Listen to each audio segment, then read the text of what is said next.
So అందులో కృష్ణంరాజు గారు భక్త కన్నప్పగా చేశారు ఆ వర్షన్లో చూసుకున్నట్లయితే. ఈ వర్షన్లో ప్రభాస్ రాజు గారు రుద్రగా వస్తున్నారు. సో ఆ క్యారెక్టర్ ఎలివేషన్ ఎలా ఉండబోతోంది? ఆయన ఉన్న స్టేచర్ తగ్గట్టు ఉంటుంది ఆయన ఎలివేషన్.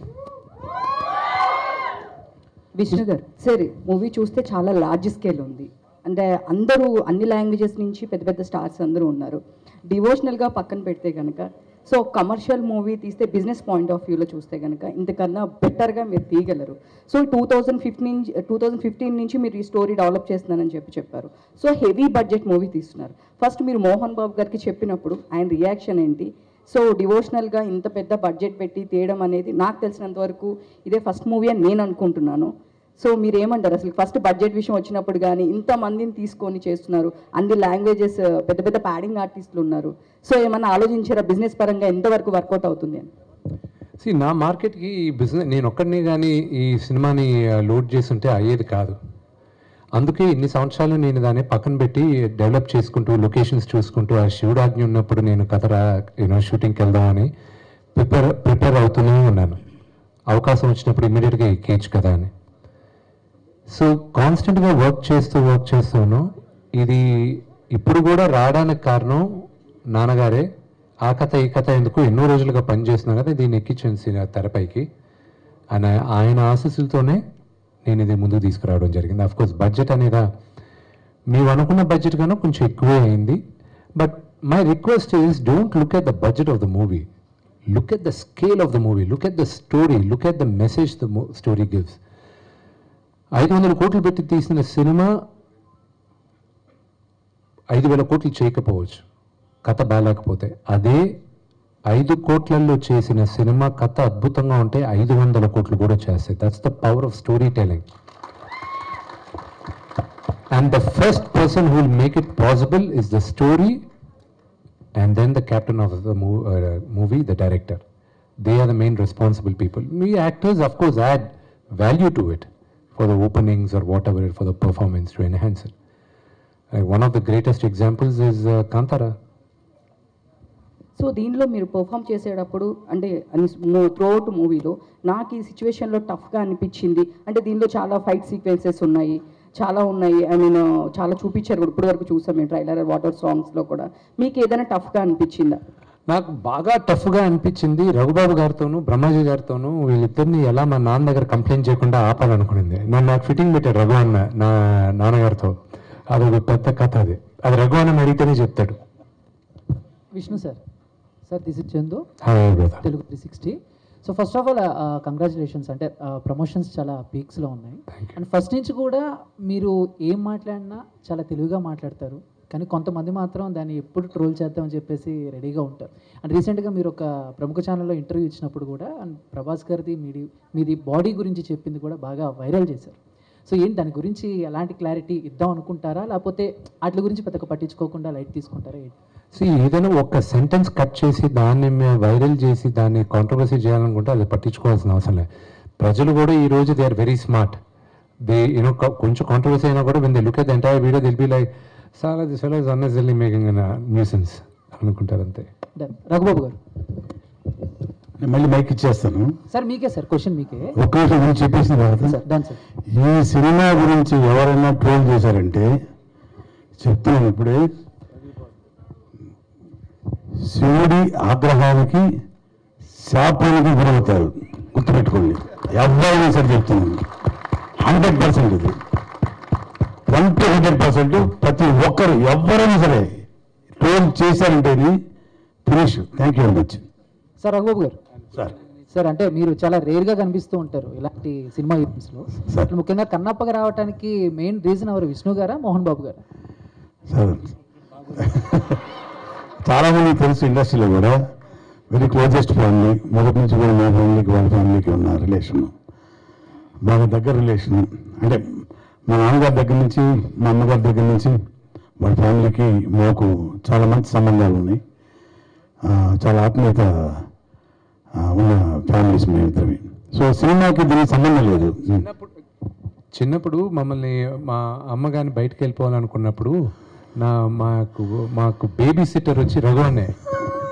అది చాలా మంది తెలియదు.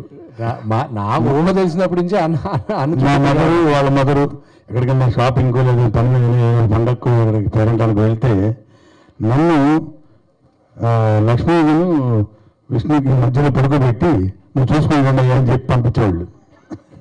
2-3 గంటలు అక్కడే ఉన్నవాళ్ళు అనమాట వాళ్ళని చూసుకుంటూ. సార్ మీరు ఆయన చూసుకునే వాళ్ళు వాళ్ళిద్దరు విష్ణు చేతులు ఎత్తుకున్న ఫోటోలు కూడా నా దగ్గర ఉన్నాయి చిన్నప్పుడు. కానీ అయితే ఏంటంటే తను యాక్టర్ అవుతాడని నేను ఎప్పుడు అనుకోలేదు. నిజంగానే అసలు నెవర్ ఎక్స్పెక్టెడ్. దాని నుంచి నేను యాక్టర్ అవుతాను నేను ఎప్పుడు అనుకోలేదు. అదే సార్ యాక్సిడెంటల్. ఇక్కడ విష్ణు గారు చెప్తూ కంప్లైంట్స్ అయ్యి అన్నారు కదా, సో ఏంటి విష్ణు గారి గురించి మోహన్ బాబు గారి గురించి? అదే నేను చెప్పాను అన్ని కరెక్ట్గా చెప్తే దాని తర్వాత ఎండింగ్ ఆయన ఇస్తాడు. నాకు డ్రోన్ వచ్చి షూటింగ్లో తగిలింది, ఇక్కడ కట్ అయిపోయింది షూటింగ్. అందరూ ఇంకా almost end of the day అది ఇంకొక 2-3 hours షూటింగ్ ఉండింది.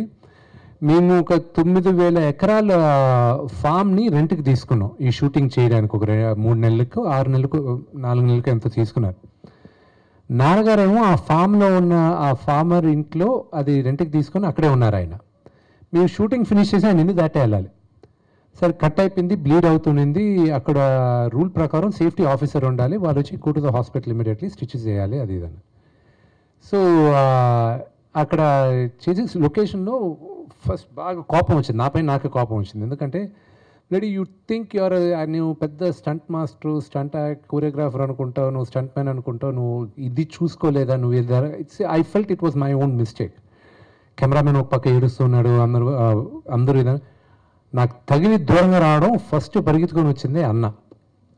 తల్లి ఏమైంది అన్న, ఏం కాలేదన్న, ఏం కాలేదు. ఎందుకంటే 30 seconds I was shouting on anger. నా పైన నాకు కోపం వచ్చి ఎవరిని దగ్గర రానివ్వలా.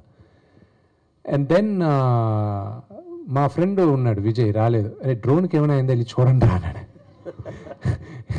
అది తగిలి పడిపోయింది అక్కడ.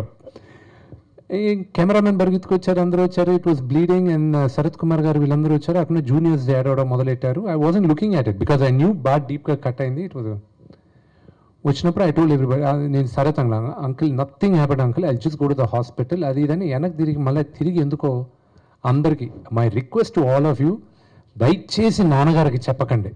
Do not tell my father, okay? ఆయన కంగారు పడతాడు, వద్దు ప్లీజ్ ఎవరు చెప్పకండి అని అందరికీ చెప్పేసి అందరూ ఓకే ఓకే ఓకే అనేసారు. ఓకే అని చెప్పేసి కార్ ఎక్కాం. ఎందుకు వచ్చిన కూడా అని నాకు లక్కీగా ఎందుకు కనిపించదంటే టాటూ వేసుకున్నాం ఫుల్గా. అది ఇక్కడ దాకా టాటూ ఉండింది కాబట్టి అది కవర్ అయి ఉండింది. ఇంకొక హీరో ఎవరు కూడా ఇంకెవరైనా ఆ సిచ్యువేషన్లో డ్రోను ఇంత బ్లేడ్స్ అండి, ఇంత లవ్ బ్లేడ్ ఇంత లవ్ బ్లేడ్ అనమాట, చాలా పెద్దది, ఎంత ఉంటుంది డ్రోన్. అలా పెద్ద షాటు అలా తిరిగి వచ్చి జస్ట్ ఆ ఎండ్లో ఇట్లా వెళ్ళిపోయి ఇలా ఈ పక్క నుంచి వెళ్ళాలి. అతను కొంచెం రాంగ్గా అతను ఆపరేట్ చేశాడు. జస్ట్ ఇక్కడ కట్ అయింది సార్. మాకు కూడా తెలియదు, ఎందుకంటే దాని లాంగ్లో ఉన్న ఆర్టిస్టులు అందరూ దాదాపు ఒక 30 ఎకరాల ఓపెన్ మైదానం అది. తగిలింది డ్రోన్ కింద పడిపోయింది.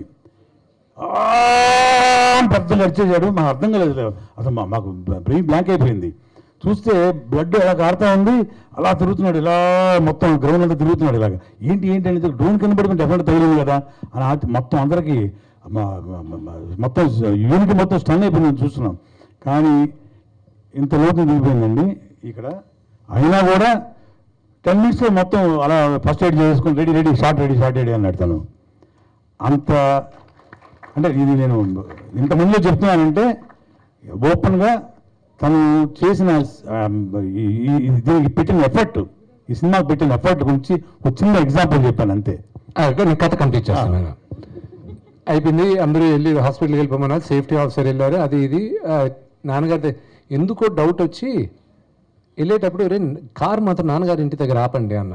ఆపి లోపలికి వెళ్ళి నాన్న నాకు ఒక 2 hours ముందే ప్యాకప్ అయిపోయింది, నేను రూమ్కి వెళ్తాను, నాకు ఇంకేదో రేపటి రిహర్సల్స్ చేసుకోవాలి, అది కాసేపు కూర్చొని వెళ్ళరా, ఎందుకు అంత తొందరగా వెళ్ళిపోతున్నాను? లేదు నేను వెళ్ళొస్తాను అని కార్ ఎక్కి నేను వచ్చేసాను. హాస్పిటల్కి వెళ్ళాం, పోలీస్ కేసు అది ఇది అన్నారు. సరే ఎందుకు వచ్చింది అని మళ్ళీ అంతా క్లీన్ చేసుకున్నా, స్టిచెస్ వేసేసుకున్నారు, అంత అయింది. క్లీన్ చేసుకుని కూర్చోన్నా. యూనిట్లో అందరూ కొంచెం కంగారు పడున్నారు. కెమెరామ్యాన్ బాగా డల్ అయిపోయినాడు. So just to give them confidence నేను ఏం చేశాను, బ్యాండేజ్ చేసుకుని స్టిచెస్ చేసేసుకొని దట్స్ ఇట్ అనేసి భోజనానికి no we are I am all perfectly fine, అందరం భోజనానికి వెళ్దాం, రేపు morning I'm coming back to shooting at 7 o'clock అని చెప్పి మేము ఒక 15-20 మందిని తీసుకెళ్ళి ఫుడ్ తినేసిన తర్వాత నా పక్కన మా ఎగ్జిక్యూటివ్ ప్రొడ్యూసర్ నా బెస్ట్ ఫ్రెండ్ విజయ్, వాడికి ఫోన్ రాత్రి 10 అయింది. ఆ టైంకి నాన్నగారు చేయరు. ఏ అంకుల్ రా అన్నాడు.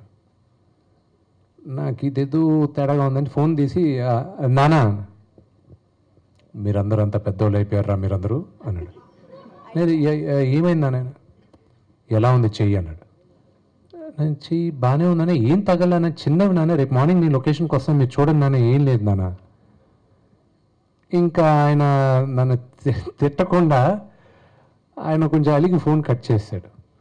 ఇంకా నాకు ఎవరు చెప్పారు, నాకు తెలియాలి ఎవరు చెప్పారు, అసలు నాన్నకి ఎవరు చెప్పారు అది ఇదని. అంటే 8 దాకా రఘువన్ ఓపిక పెట్టాడు.